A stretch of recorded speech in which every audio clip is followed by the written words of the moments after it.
Hello aspirants, welcome to study IQ. I am Shrimi Shrivastava और आज के सेशन में हम डिस्कस करेंगे आपकी इंपॉर्टेंट डॉक्ट्रिन्स इंडियन कॉन्स्टिट्यूशन की। इससे पहले वाले सेशन में हमने कुछ डॉक्ट्रिन्स को डिस्कस किया था इंडियन कॉन्स्टिट्यूशन की, और आज के सेशन में will be discussing the rest of the doctrines of Indian constitution. ये सारी डॉक्ट्रिन्स आपके एग्जामिनेशन के लिए बहुत जरूरी हैं, बीट एनी एग्जामिनेशन, चाहे आपका क्लैट का हो, चाहे जुडिशरी का हो, या कोई भी लॉ से रिलेटेड पेपर हो आपका, उसके लिए बहुत इंपॉर्टेंट है। So let's begin with the session now. इस सेशन को स्टार्ट करने से पहले मैं बता दूं, स्टडी आईक्यू देता है study IQ judiciary course.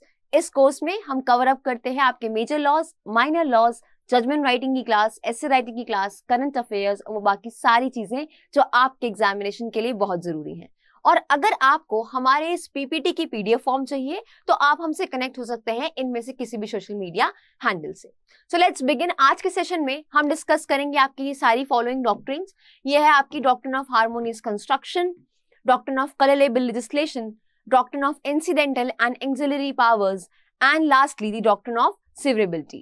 Clear? So let's begin with the first doctrine. क्या कहता है आपका doctrine of harmonious construction? क्या मतलब है आपके harmonious construction word से? देखो, harmonious ये word कहाँ से आया है? harmony से आया है। harmony मतलब जहां पे आप जो है एक तरीके का बैलेंस बना के रखते हो, ठीक है। यहाँ पे हार्मोनियस कंस्ट्रक्शन का मतलब ये है कि कोर्ट जब भी कोई प्रोविजन को इंटरप्रिटेट करेगी तो वो इस तरीके से इंटरप्रिटेट करेगी कि अगर दो कॉन्फ्लिक्टिंग प्रोविजंस हैं तो उसमें एक बैलेंस बना रहे, उसमें एक बैलेंस बना रहे। मान लो अगर कोई भी एक स्टैट्यूट है, उसका कोई प्रोविजन है और वो इन कॉन्फ्लिक्ट में है दूसरे प्रोविजन से, तो यहाँ पे कोर्ट की क्या ड्यूटी है, यहाँ कोर्ट कैसे उसको इंटरप्रिटेट करेगी। जहां पे कोई भी दो कॉन्फ्लिक्टिंग आपके provisions before the court of law आ जाएंगे तो यहाँ पे कोर्ट बैलेंस करने की कोशिश करेगी, हार्मोनाइज करेगी उन दोनों स्टैट्यूट्स को या उन दोनों प्रोविजंस को स्टैट्यूट्स के। क्लियर? तो जब भी कोई कॉन्फ्लिक्टिंग प्रोविजंस आ जाता है कोर्ट के सामने तो कोर्ट इस डॉक्ट्रिन का इस्तेमाल करके क्या करती है, उनको हार्मोनाइज करती है और ये कहा जाता है इस तरीके से इंटरप्रिटेट करती है कोर्ट आपकी, ताकि उन दोनों में बैलेंस बना रहे। और अगर मान लो बैलेंस नहीं बन पाता, मान लो वो इस तरीके से इन कॉन्फ्लिक्ट में है दोनों प्रोविजंस कि दोनों को अपहेल्ड करना बहुत मुश्किल है, तो यहाँ पे कोर्ट क्या करती है, यहाँ पे कोर्ट मैक्सिमम इफेक्ट देती है उस प्रोविजन को भी और उस प्रोविजन को भी। जहां पे वो रिकंसिल नहीं कर पाती है दोनों प्रोविजंस को, तो वहां पे वो दोनों को अपना पॉसिबल मैक्सिमम पॉसिबल इफेक्ट देती है, दोनों स्टैट्यूट्स को या दोनों प्रोविजंस को। राइट? तो आपका डॉक्ट्रिन ऑफ हार्मोनियस कंस्ट्रक्शन क्या कहता है? According to this doctrine a provision, according to this doctrine, a provision should not be interpreted. आप किसी भी प्रोविजन को ना इंटरप्रिटेट नहीं करोगे आइसोलेशन में, आप हमेशा जो है उसको एज अ होल पढ़ते हो। क्लियर?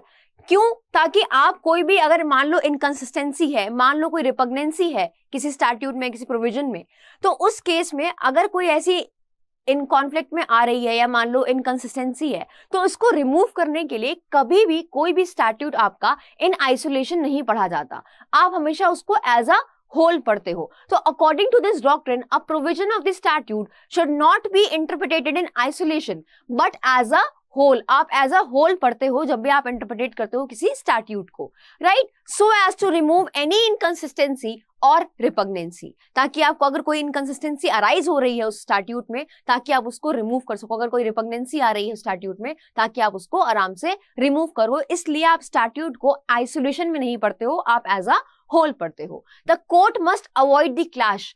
ठीक है? अगर कोई भी क्लैश आ रहा है किसी प्रोविजन में, किसी स्टैट्यूट के किसी दो प्रोविजन में कोई क्लैश आ रहा है, तो यहाँ पे कोर्ट की क्या ड्यूटी है? कोर्ट आपका उस क्लैश को रिमूव करता है। और कैसे रिमूव करता है? उन दोनों प्रोविजंस को, उस स्टैट्यूट के दोनों प्रोविजंस को हार्मोनाइज करके, बैलेंस करके, उनके कॉन्फ्लिक्ट्स को रिमूव करके, उनकी इनकंसिस्टेंसी को रिमूव करके। और वो कैसे होता है? ताकि आप वो ऐसे प्रोविजंस को कैसे करते हैं उसको हार्मोनाइज, वो कैसे बैलेंस करते हैं, वो देखते हैं कि भाई वो कैसे इन कॉन्फ्लिक्ट में है दूसरे प्रोविजन से और किस तरीके से आपकी इस इनकंसिस्टेंसी को रिमूव किया जा सकता है। The court must avoid a clash on contradicting provisions and they must construe the opposing provisions so as to harmonize them. ठीक है? यहाँ पे कोर्ट की क्या ड्यूटी होती है कि भाई जो भी कोई आपका अपोजिंग प्रोविजन है या मान लो इन कॉन्फ्लिक्ट वाले प्रोविजंस हैं, उसको इस तरीके से बैलेंस करती है ताकि वो दोनों जो है हार्मोनाइज होके इफेक्ट में आ जाएं। Clear? Next, when the court is unable to reconcile, अगर मान लो कोर्ट नहीं बैलेंस कर पा रहा है, दोनों प्रोविजन जो आपके अपोजिंग प्रोविजन है या इन कॉन्फ्लिक्ट वाले प्रोविजंस हैं उनको हार्मोनाइज नहीं कर पा रहा है, बैलेंस नहीं कर पा रहा है कोर्ट, रिकंसील नहीं कर पा रहा है, तो यहाँ पे कोर्ट क्या करती है, फिर कोर्ट आपकी पॉसिबल जितना एक स्टैट्यूट, मान लो ये है एक प्रोविजन स्टैट्यूट का, ये है एक प्रोविजन स्टैट्यूट का, ये है, तो जितना पॉसिबल इफेक्ट ये स्टैट्यूट दे सकता है उतना इसको इससे इफेक्ट लेती है, और जितना मैक्सिमम पॉसिबल इफेक्ट ये वाला स्टैट्यूट दे सकता है उतना मैक्सिमम पॉसिबल इफेक्ट इस वाले स्टैट्यूट से लेती है कोर्ट, राइट। जहां पे कोर्ट अनेबल होती है रिकंसील करने के लिए the difference between the opposing provisions, the court must interpret them in such a way that both the opposing provisions, जो भी इन कॉन्फ्लिक्ट वाले प्रोविजंस हैं, जो भी एक दूसरे को अपोज कर रहे हैं,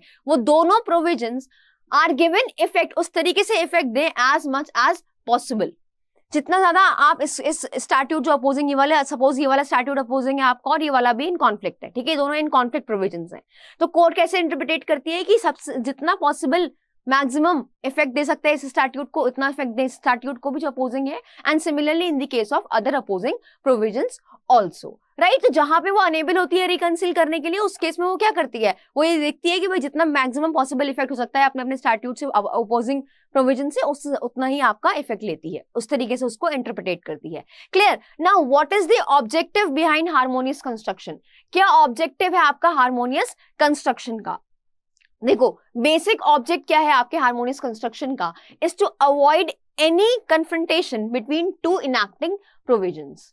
भाई यहाँ पे बेसिक पर्पस क्या है कि अगर कोई भी इन कॉन्फ्लिक्ट प्रोविजंस आ रहे हैं आपके स्टैट्यूट को, तो उस कॉन्फ्लिक्ट को हटाया जाए, उसको इस तरीके से बैलेंस किया जाए ताकि दोनों इफेक्ट दे सकें, दोनों प्रोविजंस अपना अपना इफेक्ट दे सकें, राइट। तो बेसिक ऑब्जेक्ट क्या है, बेसिक ऑब्जेक्ट ये है कि to avoid any confrontation between two enacting provisions of the statute and to constitute the provisions in such a way so that the harmonize, ताकि वो जो है आप उनको हार्मोनाइज कर सको, हार्मोनाइज मतलब आप उनको बैलेंस कर सको, आप उनको मिलाकर पढ़ सको, right. Now the basis of the rule is that the legislation never envisages, the basis of this rule is that the legislature never envisages to provide two conflicting provisions in a statute for the reason that it amounts to self contradiction। देखो यहाँ पे आपका क्या basic intention अगर देखी जाए legislature की, तो लेजिस्लेचर कभी भी किसी स्टैट्यूट में जानबूझ के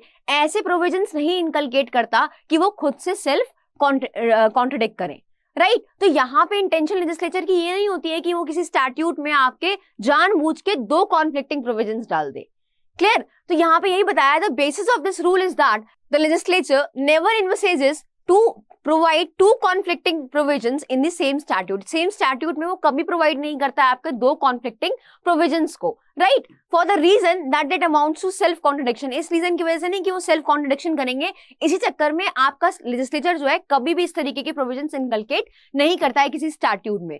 द रियल बेसिक इंटेंशन क्या है लेजिस्लेचर की, रियल इंटेंशन ये नहीं है यहाँ पे आपका लेजिस्लेचर कभी भी इस तरीके से इनकलकेट नहीं करता कोई भी प्रोविजन किसी स्टैट्यूट में कि वो सेल्फ कॉन्ट्रडिक्ट करे आपस में, right. The basic real intention आपकी लेजिस्लेचर की ये रहती है कि आपका we try to discover in the process of interpretation can not be provide for something in one provision and deny the same in the subsequent provision. यहाँ पे ऐसा नहीं है कि एक प्रोविजन में आपको कुछ दिया जा रहा है और दूसरी प्रोविजन में उस चीज को डिनाई कर दिया जा रहा है, right. Hence even if the inconsistency is found, अगर मान लो इनकंसिस्टेंसी आ जाती है, ठीक है, वैसे तो आपके लेजिस्लेचर की ये कभी इंटेंशन नहीं रहती, ना ही इस इंटेंशन से वो इनकलकेट करता है कोई भी प्रोविजन स्टैट्यूट में कि वो आपस में सेल्फ कॉन्ट्रडिक्ट करे, बट इन केस अगर आपकी इनकंसिस्टेंसी आ जाती है, the same should be considered to be unintentional and as such is required to be cured by way of harmonious construction. और अगर इन केस इनकंसिस्टेंसी आ भी जाती है प्रोविजंस में किसी स्टैट्यूट को, तो उसको इस तरीके से देखा जाता है कि वो अनइंटेंशनल है, जानबूझ के नहीं इनकॉर्पोरेट किए गए हैं। एट द सेम टाइम उसको आप कैसे क्योर करते हो, उसको आप क्योर करते हो by the doctrine of harmonious construction, by the doctrine of harmonious construction, कि भाई वो जो है उनको इस तरीके से आप इंटरप्रिटेट करें कोर्ट, ताकि उससे जो है सबसे पॉसिबल मैक्सिमम इफेक्ट आ पाए और वो जो आपस में रिकंसील करके, ठीक है, आपस में एक बैलेंस बना के दोनों प्रोविजंस को इफेक्ट दिया जा सके, clear. Now doctrine of colourable legislation क्या होता है? देखो, कलेलेबल लेजिस्लेशन एक बहुत इंटरेस्टिंग डॉक्ट्रिन है। ये कहती है कि इस डॉक्ट्रिन का बेसिक मतलब क्या है? इस डॉक्ट्रिन का बेसिक मतलब ये है, what you can not do directly you can not do indirectly. जो आप डायरेक्टली नहीं कर सकते वो आप इनडायरेक्टली भी नहीं कर सकते, राइट? तो ये है इस डॉक्ट्रिन का आपका लाइन। आपके एग्जाम में भी अगर पूछ ली जाए कौन सी डॉक्ट्रिन है, जहां पे ऐसे लिख के आएगा आपके कि what you can not do directly can not do indirectly also, तो that is your doctrine of colourable legislation. Right? Now, the doctrine of colorable legislature checks if the legislature has transgressed its power mentioned in the constitution. अब एक simple words में समझो कि क्या कहता है आपका डॉक्ट्रिन कलरेबल लेजिस्लेशन का, कि the doctrine checks if the law has been enacted on subject indirectly. आप किसी सब्जेक्ट पे कोई लॉ इनैक्ट करते हो इनडायरेक्टली, जो आप डायरेक्टली नहीं कर सकते थे, right? The doctrine checks if the law has been enacted on subject indirectly when it is barred to legislate on that topic directly. मान लो किसी टॉपिक पे आप लेजिस्लेट नहीं कर सकते, उस टॉपिक पे आप लॉ नहीं बना सकते डायरेक्टली, राइट? अब आपने उस पे लॉ बना दिया है इनडायरेक्टली, तो ये डॉक्ट्रिन उस पे एक चेक रखती है, क्लियर? उस पे एक चेक रखती है। The expression colourable legislation means what can not be done directly can not be done indirectly as well. जो आप डायरेक्टली नहीं कर सकते वो आप इनडायरेक्टली भी नहीं कर सकते। ऐसा नहीं है कि आपने जो है आप यहाँ एक्सप्रेसली प्रोहिबिटेड हो, आप ये चीज नहीं कर सकते, एक्सप्रेसली प्रोहिबिटेड हो, डायरेक्टली आप नहीं कर सकते ये चीज। इसका मतलब ये भी नहीं है कि आप उसको इनडायरेक्टली कर लो। This is not the thing.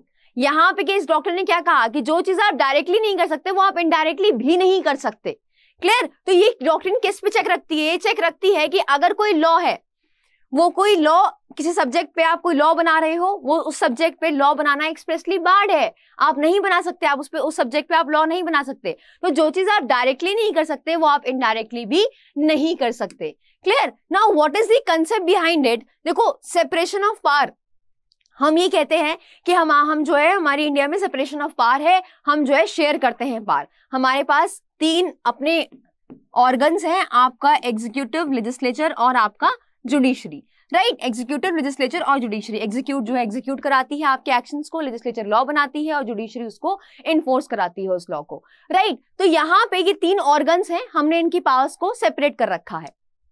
The constitution states that each of these organ should exercise diverse power in order to prevent the misuse of power। भाई अब सबको अपनी पावर दे रखी है, अपने अपने डोमेन में काम करेंगे सब, ताकि जो है किसी की पावर का मिसयूज ना किया जाए, राइट? कोई भी पावर जो है मिसयूज ना हो of authority by any of the government organs, ठीक है? अपनी अपनी पावर्स को एक्सरसाइज करेंगे, एग्जीक्यूटिव अपना काम करेगा, लेजिस्लेचर अपना काम करेगा और जुडिशरी अपना काम करेगा।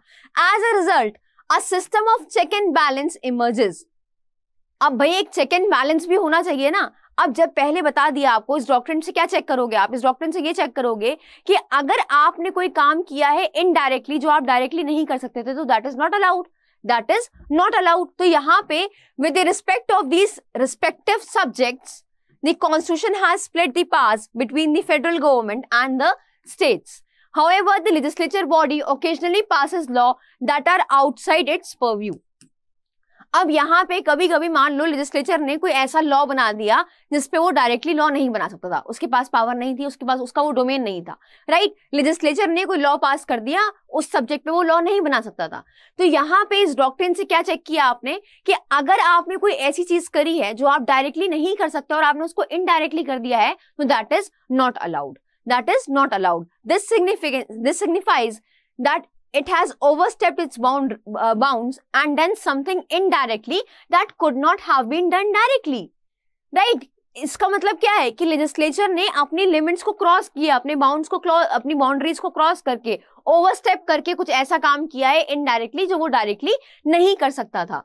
This is known as the colourable exercise of legislative powers. और ये इनकी पावर्स को, क्योंकि हमने जब सेपरेट कर रखी है पावर्स, हमने पावर्स को शेयर कर दिया है कि भाई एग्जीक्यूटिव अपना काम करेगा, लेजिस्लेचर अपना काम करेगा और जुडिशरी अपना काम करेगा, तो यहाँ पे इस चीज को चेक एंड बैलेंस के लिए, ताकि आप चेक कर सको भाई जुडिशरी अपना ही काम कर रहा है, एग्जीक्यूटिव अपना ही काम कर रहा है, लेजिस्लेचर अपना ही काम कर रहा है और ये मिसयूज तो नहीं कर रहे हैं पावर्स, राइट? ये मिसयूज तो नहीं कर रहे हैं किसी गवर्नमेंट ऑर्गन की पावर्स को, उसको चेक करने के लिए डॉक्ट्रिन इमर्ज होकर आई। और यहाँ पे इस डॉक्ट्रिन ने कहा कि अगर मान लो लेजिस्लेचर किसी सब्जेक्ट पे लॉ नहीं बना सकता, डायरेक्टली वो लॉ नहीं बना सकता, तो वो इनडायरेक्टली भी लॉ नहीं बना सकता। और अगर वो ऐसा करता है तो वो क्या कर रहा है? वो अपनी लिमिट्स को क्रॉस कर रहा है, वो मिसयूज कर रहा है पावर को, राइट। तो यही बात कही यहाँ पे, this signifies that it has overstepped its bounds and done something indirectly, कुछ इनडायरेक्टली कर दिया आपने। आप बना नहीं सकते थे डायरेक्टली उस पे लॉ, बट आपने इनडायरेक्टली उस पे लॉ बना दिया, and that could not be done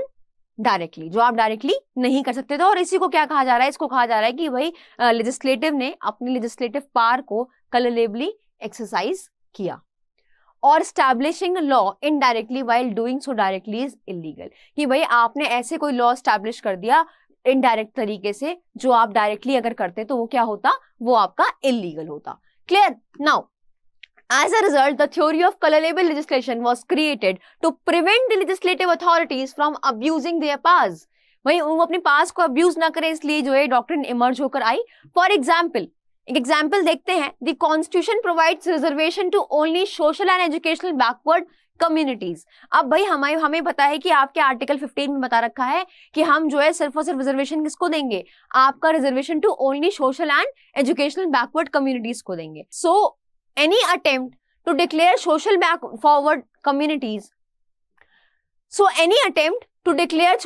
forward communities as backward communities, आप उनको backward communities कह रहे हो कि भाई फॉरवर्ड कम्युनिटीज भी बैकवर्ड कम्युनिटीज में आएंगी, एंड एक्सटेंड द रिजर्वेशन, और उसके बाद आप रिजर्वेशन को एक्सटेंड करते हो ताकि वो जो है रिजर्वेशन की उसमें आ जाए, रिजर्वेशन के डोमेन में आ जाए, ताकि उनको भी कोटा मिल जाए, रिजर्वेशन मिल जाए। That is what, that is your coloured legislation. Clear? तो यहाँ पे इस डॉक्ट्रिन से क्या पता चला कि जो चीज आप डायरेक्टली नहीं कर सकते वो आप इनडायरेक्टली भी नहीं कर सकते। Now moving ahead to the next doctrine, that is doctrine of incidental और एंसिलरी पावर्स। अब इस डॉक्ट्रिन ने क्या बताया हमें, इस डॉक्ट्रिन ने बताया कि मान लो अगर आप किसी सब्जेक्ट पे लॉ बनाने के लिए आपके पास पावर है, तो उससे रिलेटेड, उससे कनेक्टेड कोई मैटर है, उस पे भी आप लॉ बना सकते हो। उससे कनेक्टेड होना चाहिए, उससे इंसिडेंटल होना चाहिए, उससे आपका एंसिलरी पावर्स है आपके पास, आप उस पे मैटर पे लॉ बना सकते हो।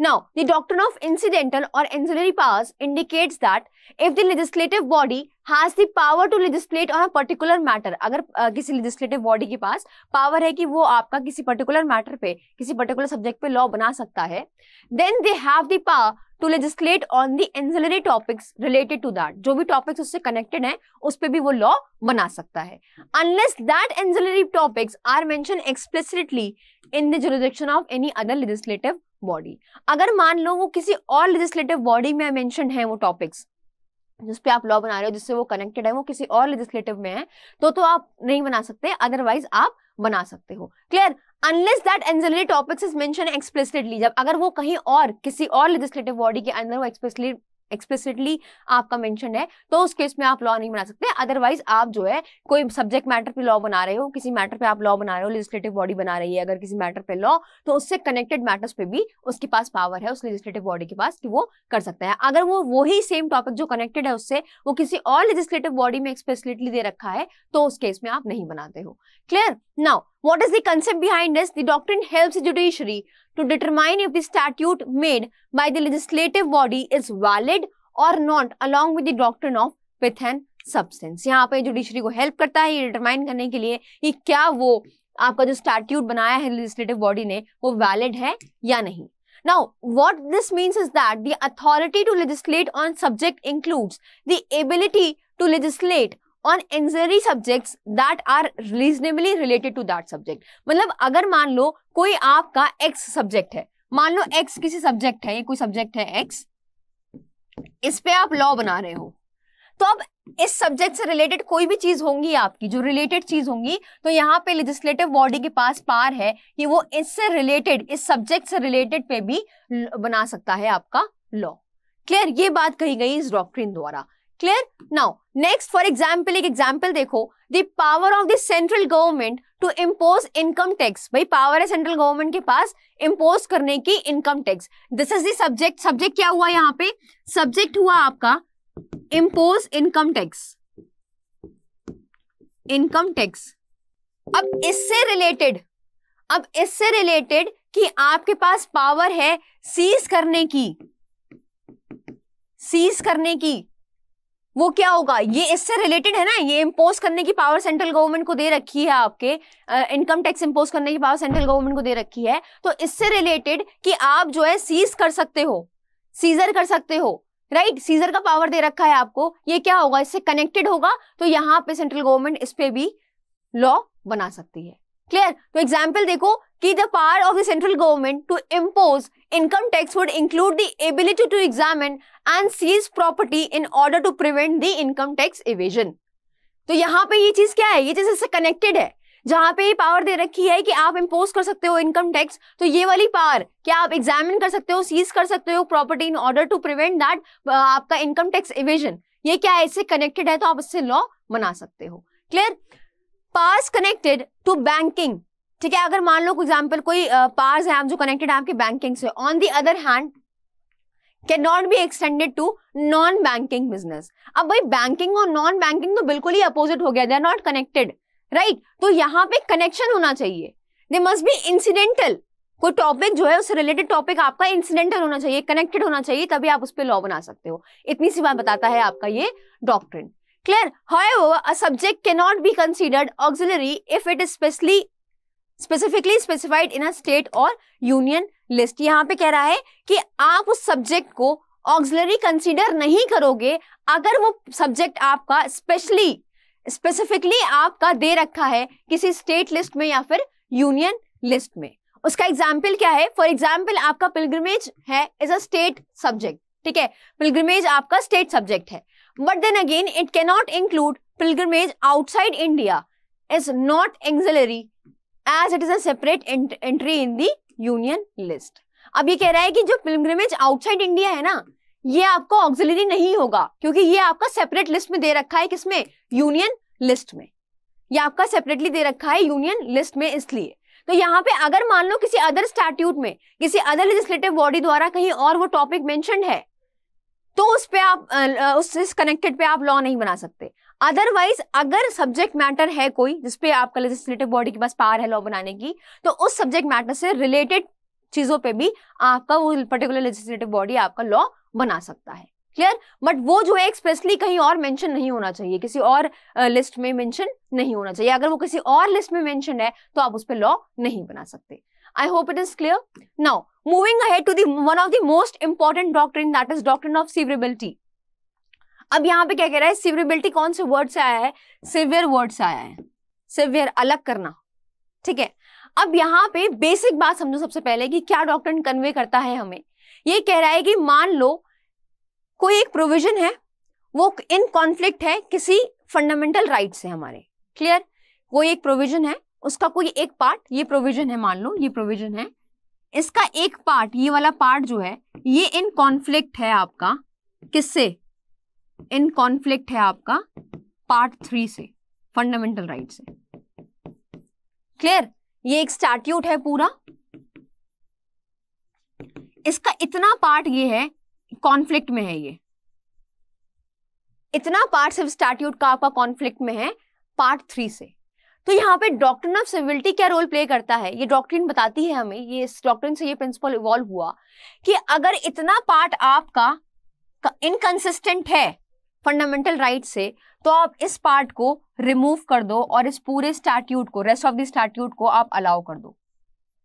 आप ऐसा नहीं है कि इस पूरे को डिक्लेयर कर दोगे वॉइड, नहीं, जितना पार्ट इनकंसिस्टेंट है उतने पार्ट को आप डिक्लेयर कर दोगे, आप सिवियर कर दोगे इस पार्ट को, इस पार्ट से सिवियर कर दोगे, स्टैट्यूट से इतना पार्ट जो ये कॉन्फ्लिक्टिंग पार्ट है आपका, इस कॉन्फ्लिक्टिंग पार्ट को आप सिवियर कर दोगे। क्लियर? और ये जो है आपका रेस्ट ऑफ द स्टैट्यूट आपका वैलिड होगा, और सिर्फ इतना पार्ट जो इनकंसिस्टेंट है आपके फंडामेंटल राइट से, इसको आप वॉइड डिक्लेयर कर दोगे। तो ये कहता है कि सिवियर हो जाएगा अगर एक कॉन्फ्लिक्टिंग पार्ट है आपका, ठीक है, अगर आपका ये जो कॉन्फ्लिक्टिंग पार्ट है फंडामेंटल राइट से, उसको आप स्टैट्यूट से सिवियर कर सकते हो, और आपको पूरा स्टैट्यूट एज अ होल नहीं करना है void. Clear? Now the fundamental rights are the set of inherent rights which are guarantees to every citizen of India. Fundamental right सबको मिला हुआ है, right? Any law that infringe upon these fundamental rights are liable to be struck down by the court.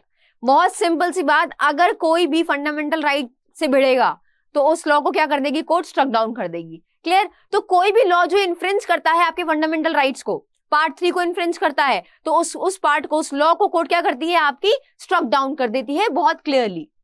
The question however arise, अब now ये बात हमें समझ में आ गई, सबको फंडामेंटल राइट दिए गए हैं, कॉन्स्टिट्यूशन में बिल्कुल दिए गए हैं। उस फंडामेंटल राइट को अगर कोई भी इन्फ्रिंज करेगा तो वो कोई लॉ अगर इन्फ्रिंज कर रहा है फंडामेंटल राइट को तो उसको स्ट्रक डाउन कर दिया जाएगा। अब एक क्वेश्चन अराइज होता है as to what happened when only a portion of a impugned law is violative of fundamental right. अब जैसे मैंने एग्जाम्पल में बताया आपको कि मान लो ये स्टैट्यूट है, सिर्फ इतना पोर्शन इसका वायलेटिव है,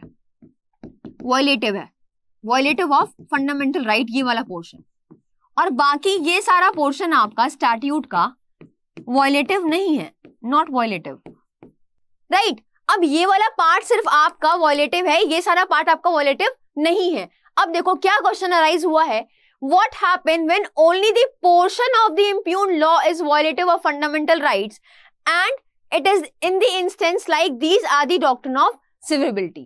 अब देखो क्या कह रहा है कि अगर सिर्फ यही पार्ट होगा आपका वायलेटिव फंडामेंटल राइट का और ये पूरा स्टैट्यूट आपका वैलिड है, पूरा स्टैट्यूट वायलेटिव नहीं है फंडामेंटल राइट से, तो डॉक्ट्रिन ऑफ सेवरेबिलिटी यहाँ पे क्या कहती है कि जो ये इम्प्यूग्ड लॉ है ना आपका, जो वायलेटिव है फंडामेंटल राइट से, इसको आप स्ट्रक डाउन कर दो। सिर्फ इतने पार्ट को जो आपका वायलेटिव है फंडामेंटल राइट से, इसको आप स्ट्रक डाउन कर दो, इसको आप वॉइड डिक्लेयर कर दो, बाकी रेस्ट ऑफ द स्टैट्यूट आपका वैलिड होगा, रेस्ट ऑफ द स्टैट्यूट आपका इन ऑपरेशन में होगा और वो आपका वैलिड रहेगा। Clear? The doctrine derives it's validity, ये डॉक्ट्रिन इसकी डॉक्ट्रिन की वैलिडिटी कहां से डिराइव हुई? आपकी आर्टिकल 13 से हुई, राइट। जैसे मैंने आपको बताया था कि आर्टिकल 13 से ही आपकी डॉक्ट्रिन ऑफ इक्लिप्स भी जो है डिराइव हुआ था, उसकी वैलिडिटी भी डिराइव हुई थी यहाँ से। तो क्या कहता है आर्टिकल 13 का clause 1, all law in force in India before the commencement of the constitution in so far as they are inconsistent with the provisions of fundamental rights shall to the extent of that inconsistency be void। ये बहुत clearly कह दिया कि अगर कोई भी law जो in force में थे इंडिया में before the commencement of the constitution, constitution के कमेंसमेंट से पहले जो भी कोई लॉज थे इन फोर्स इंडिया में, अगर वो इनकंसिस्टेंट है आपके फंडामेंटल राइट से, अगर वो इनकंसिस्टेंट है आपके फंडामेंटल राइट से, तो वो क्या हो जाएंगे, उनको क्या डिक्लेयर कर दोगे? void डिक्लेयर कर दोगे। क्लियर? void डिक्लेयर कर दोगे। Now as an extension of article 13 the doctrine states that when some particular provisions of the statute, अगर कोई particular provision statute का, again drawing the same diagram, particular statute आपका कोई particular provision है, ये particular provision है statute का, इन्फ्रेंचेस और वायलेट्स द फंडामेंटल राइट, ये वाला वायलेट कर रहा है फंडामेंटल राइट को। क्लियर? ये आपके वायलेट कर रहा है फंडामेंटल राइट को, but the provision is severable from the rest of the statute, और ये आपका अलग किया जा सकता है इस पूरे स्टैट्यूट से, इस पूरे स्टैट्यूट से ये वाला जो ऑफेंडिंग प्रोविजन है ये आप अलग कर सकते हो। then only that provision will be declared void by the court and not the entire statute। तो यहाँ पे कोर्ट जो है ऑफेंडिंग प्रोविजन जो है, जो आपका इन वायलेशन में है फंडामेंटल राइट के, उसको ही अलग करेगा and not the entire statute, उसको ही वॉइड डिक्लेयर करेगा, पूरे स्टैट्यूट को वॉइड डिक्लेयर नहीं करता। और ये बताता है आपका डॉक्ट्रिन ऑफ सिवरेबिलिटी। क्लियर? ये बताता है आपका doctrine of severability. Clear? Now the doctrine essential lay down that if the violative and non-violative provisions are separated in a way that the non-violative can exist without the violative provision, अगर वो exist कर सकता है, अगर उसको सिवरेबल है, वो अलग किया जा सकता है, तो उस केस में कोर्ट क्या कहती है कि आप जो है अपना वॉलेटिव पार्ट को अलग कर लो और नॉन वॉलेटिव पार्ट जो है बिना वॉलेटिव पार्ट के एग्जिस्ट कर सकता है, तो आपका नॉन वॉलेटिव पार्ट जो है एग्जिस्ट करेगा और उसको वो वैलिड रहेगा और वो ऑपरेशन में भी रहेगा। आप पूरे स्टैट्यूट को, एंटायर स्टैट्यूट को वॉइड डिक्लेयर नहीं करते हो, राइट। तो ये कह रहा है कि अगर वॉलेटिव और नॉन वॉलेटिव प्रोविजंस हैं आर सेपरेटेड, उनको सेपरेट किया जा सकता है इन सच अ way that non violative provision, जो आपका वॉलेटिव नहीं है वो वाला प्रोविजन वो एग्जिस्ट कर सकता है बिना आपके वॉलेटिव प्रोविजन के, then the non violative provision will be upheld as valid and enforceable. उसको अपहेल्ड किया जाएगा, उसको वैलिड माना जाएगा, आप उसको इन्फोर्स कर दोगे, वो ऑपरेशन में रहता है। आप पूरे प्रोविजन को जो है वॉइड नहीं डिक्लेयर कर देते हो, right. So this was all about today's session and we have discussed 4 doctrine in today's session. I hope you have understood it well. Thank you so much for watching.